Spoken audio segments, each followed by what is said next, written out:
ګوره ګرده خبرې پکې حل سولې.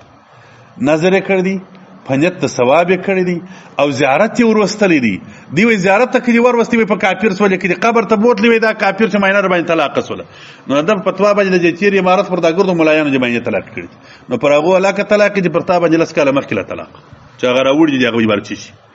ګوره هغه وایي چې یې څه دورې مېلمنو ته یې ورکړه، دا وایي چې ور یې وړې په دې باندې د ثواب الله تعالی ورکړي، ولې وایي کافر ورته وایي. سر دې په خلاص شو که نه؟ خلاصه دا چې نظر په معنا د ایصالي ثواب، دروږ نظر اولیاو ته نظرونه کول په دې کې بدي نسته، دا روا کار دی، حلال دی، طیب دی، د خلکو ښه نیتونه دي. د مسلمانانو حلالو ته حرام مه وایست. دا چې څوک حرام بولي نو دا ما درته ویل یا جاهل دی په جهالت سوی، یا متعصب دی، بس د دې پیرانو دي اولیاو سره د شخصي اچا سره تعصب نیولي، یا به د بل کرایهدار وي، د بل اجر به وي، هغه به یې شی ورکوي. نور کتابي خبره ده نه ذکر کېږي. هغه کتاب یې درته راوړی دی، هغه به یې درکړم. مازې مختصر چې د دې د جواره پارتي ته شی معلومي. دا خطوبات حکیم الاسلام د اشرف علي تانوي صاحب هم څو ځای ذکر کړي دي، هغه ما نه درته راوړل مرتب. دا قاري محمد طیب صاحب د دارالعلوم دیوبند معتمم دی، غټ معتمم او ناظم هغه دی تېر سوی دي. دې خطوبات کې 11 جلد چې راوړی، په دا کې عبارت دی په 104 صفحه کې. دلته باره دی یو عنوان لیکي، نظر و نیاز کی معنی اگر مالی عبادت ہے کہ کانا پکا کے غریبوں کو کہلاؤ اور اس کا ثواب پنچاؤ، یہ جائز ہے. وای د نظر چې دغه معنا واخلي چې دا یو مالی عبادت دی، یو شی پوخ که غریبانو مسکینانو ته ورکه، په دې کې بدي نسته. که نیت ته ثواب وکړي امسی دي، او کچیری به تړی نظر و نیاز په دې باندې واخلي چې دا عبادت دی، نو په هغه معنا باندې ناروا دي. باره لیکي وی اگر مالی عبادت کو آپ نظر و نیاز کہتے ہیں، علماء دیوبند اس کے منکر نہیں. که ته وایې چې دا نظر و نیاز دغه مالی عبادت چې ایصالي ثواب دی، نو ویل دې څخه علما د دیوبند منکرین دي. دوی چې وایي دیوبندیان منکرین دي، وایي هغه نظر په معنا د عبادت باندې شي. دا مې ځکه درته راوړل چې دا رانیسي، دا بدر الفتاوا دلته خرڅېږي، بعض بې لري شاید بعض بې نه. دا د زاړه عمارت فتاوا ده، ډېر ښه شی ده. یقینا که د دغه زاړه عمارت پر فتاوا باندې د اوس عمارت مفتیان عمل وکړي، بس اختلافات ګرده ختم شي. بیخي ښه شی ده. دا 3 جلده خو اوس چاپ سوې ده. په تېر عمارت کې چې د لوی ملا صاحب مرحوم په عمارت کې استفتاوې سوي دي، په هغه زمانه کې د دارالافتا څخه مرکزي دارالافتا څخه جوابونه ورکول سوي دي، هغه بیا دی د بدرالفتاوا په نامه کړي.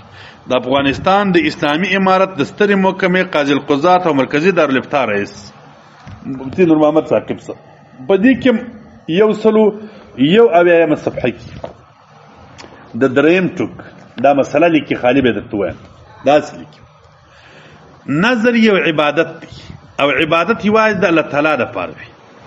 او دغه کسان چې یو حیوان د پیر صاحب یا یو زیارت دپاره نظر کوي، که د هغه مطلب او حقیقت دا وي چې زه به د دغه خپل نظر ثوابونه حضرت صاحب ته یا پلان زیارت ته وربخشم، یا دا چې دغه حیوان به هلته حلالوم چې د هغه ځای فقرا یا میلمانه یې غوښې وخوري، له همدې وجې ذکر د بسم الله شریف او الله اکبر پکې یي په وخت د ذبح کې، نو دا ناظر مسلمان دی بلکې مأجور دی.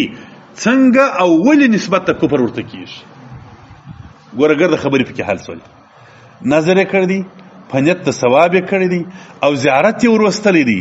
دی وایي زیارت ته که دې وروستې وایي په کافر سولې، که دې قبر ته بوتلی وایي دا کافر چې ماینه در باندې طلاقه سوله. نو د فتوا باندې د تېر عمارت پر دا ګردو ملایانو دې باندې طلاق کړي، نو پر هغو علاقه طلاق دي، پر تا باندې 10 کاله مخکې له طلاق چې هغه راوړي دي، هغه به یې بار چی شي. ګوره هغه وایي چې یې څه دورې مېلمنو ته یې ورکړه، دا وایي چې ور یې وړې په دې باندې د ثواب الله تعالی ورکړي، ولې وایي کافر ورته وایي.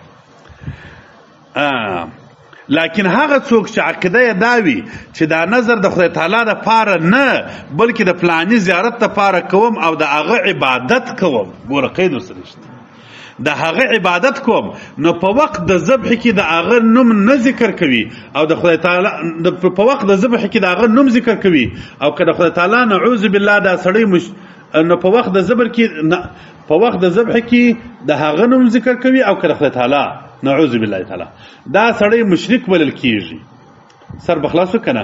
نو دغه عوام خلق چې نظرونه کوي، د دوی مطلب غالبا هغه اول قسم وي، دې مطلب هغه اول قسم چې ثواب دی.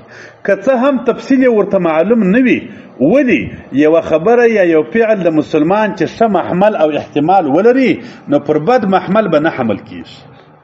او بل دا چې دغه نظر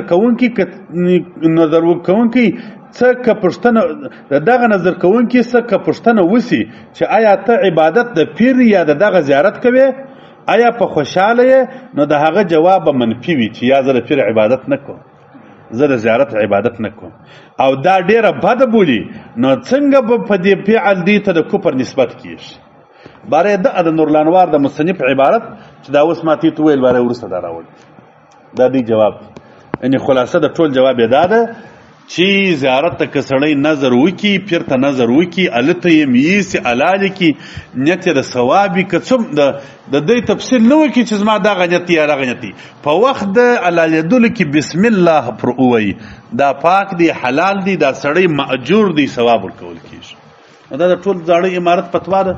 که دغه نه ده منل سوې، اوس هغه کافران سوي وو، بیا جدي وایي چې هغه زاړه کافران وو، اوس موږ نوي مسلمانان شو او خباست کوي او پر خلکو مسلمانان تر کافران ټاپې لګي، نو دا جهالت څه لګي. خلاصه یې دا چې نظر روا دی، درواژ زموږ تاسو خلک درواژ ورته وایي، روا دی، اولیاو ته روا دی، وړل یې روا دی، په زیارت کې حلالول یې روا دی، خو نیت به دا وي عیسی صاحب. عوام خلک که نه پوهېدل پوهه که سړی نه پوهېدي، دا خو د علماو فریضه ده پوه دي کړي. دوی هم دلته وروسته وایي علما باندې واجبه ده چې عوام خلک پوه کړي، خو زموږ په فکر باندې ما داسې څوک نه دی لیدلی چې هغوی زه عبادت کوم.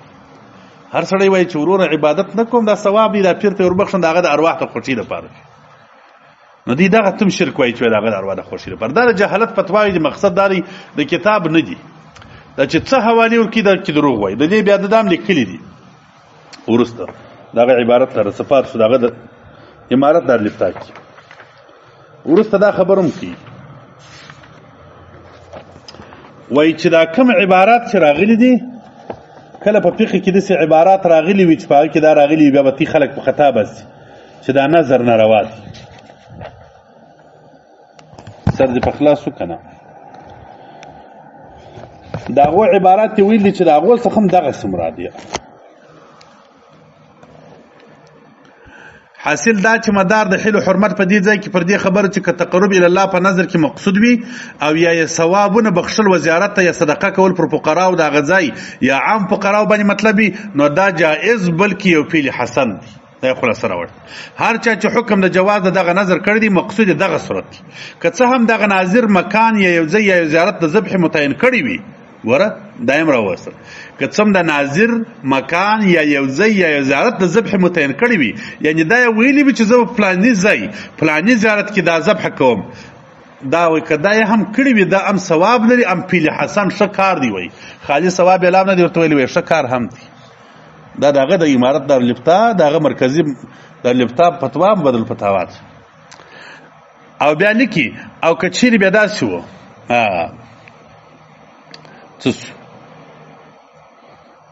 او که مقصود پکې تقرب الی الغیر و، نو دا نظر بالکل حرام او ناجایز دی. او هغه عبارتونه د فقهاو چې شدیده معنی پکې کېده، مقصود پکې دا دویم صورت دی. علماو که چیرې بیا داسې و چې ته یو چا ښکاره کړل چې دا د پلانکي کتاب لیکلی چې نظر ناروا دی، ورته ورور دا هغه یادوي چې هغه عبادت ته غیر الله پکې مقصود وي. نظر په معنا د عبادت وي چې زه الله تعالی بلا کې بغیر د بل چا عبادت وکم، دا حرام دی. او که په دغه نیت باندې و چې ایصال ثواب دی، د نظر دا معنا و چې د مړي ته ثواب ورسېږي، د ژوندي ته ثواب، د زیارت ته ثواب ورسېږي، دا فعل حسن دی.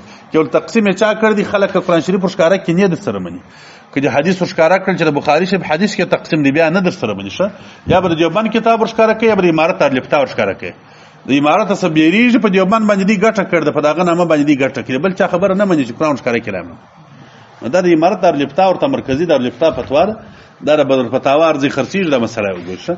ډېر بیا دا ټولې صفحې د ښه ډېر عبارات 4-5 صفحې پر راغېدل دي، عبارتونه یې خالي پر جواز راوړي دي چې دا جایز کار. دغه ټوله فتوا او استفتاء سره د فتوا ما ټول په کتاب کې راخستې ګرځي مې راوړي. سر دې په خلاص وکنه. خلاصه دا چې نظر په معنا د ایصالي ثواب، درواژ نظر، اولیاء ته نظرونه کول په دې کې بدی نسته، دا روا کار دی، حلال دی، طیب دی، د خلکو ښه نیتونه دي، د مسلمانانو حلال ته حرام مه وایست. دا چې څوک حرام بولي نو دا ما درته ویل یا جاهل دی په جهالت سوای یا متعصب دی بس د پیرانو دی اولیاء سره د شخصي اچا سره تعصب نیولی یا به د بل کرایدار وي د بل اجر به وي هغه به شي ورکی نور کتابي خبره دانت